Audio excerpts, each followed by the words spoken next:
Without even having a publisher for his book yet, Michael Cohen has still found a way to let out a few of the juicier details.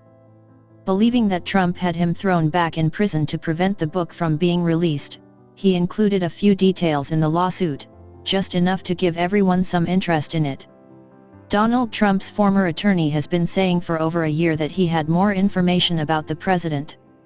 Cohen was using it to stay out of prison, but instead, they threw him into prison anyway. He sought home confinement because of the danger of catching the coronavirus in prison.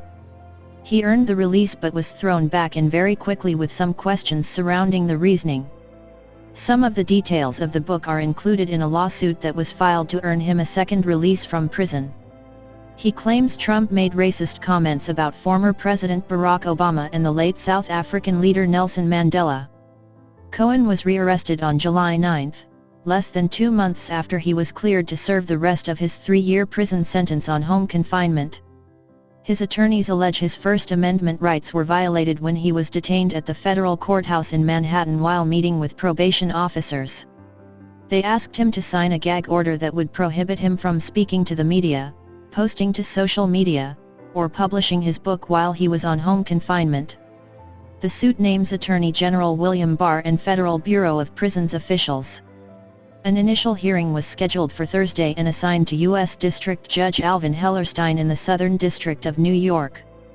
Cohen said in the court documents that his book will include my first-hand experiences and observations based on my decade-long employment and relationship with Mr. Trump and his family, both before and after he was elected. The working title of the book is Disloyal: The True Story of Michael Cohen, former personal attorney to President Donald J. Trump. It's not clear who in that narrative is being disloyal, Trump or Cohen. The former attorney said he'd been writing daily while in the prison law library before he was released to home confinement. In particular, my book will provide graphic and unflattering details about the president's behavior behind closed doors, described Cohen. It will describe the president's pointedly anti-Semitic remarks and virulently racist remarks against such black leaders as President Barack Obama and Nelson Mandela, neither of whom he viewed as real leaders or as worthy of respect by virtue of their race, wrote Cohen. Cohen had been Trump's longtime personal attorney and had often been referred to as his fixer. He pleaded guilty to tax evasion, as well as making false statements, campaign finance violations, and lying to Congress. Some of these charges stemmed from hush money payments that he was a party to that paid off 2 women to keep their alleged affairs with Trump quiet before the 2016 presidential campaign. He had lied to Congress about Trump's real estate connection with Russia. The official story from the authorities is that Cohen was taken back into custody because he refused to wear an ankle monitor. His legal team disputes this claim and contends he did not refuse to sign the media policy that was given to him before he was taken back into custody. The claim he simply shared that he had some concerns about it and asked for it to be amended.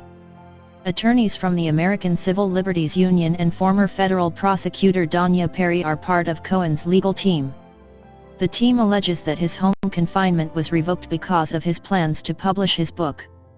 He is being held in retaliation for his protected speech, including drafting a book manuscript that is critical of the president and recently making public his intention to publish that book soon, shortly before the upcoming election, explains the court filing.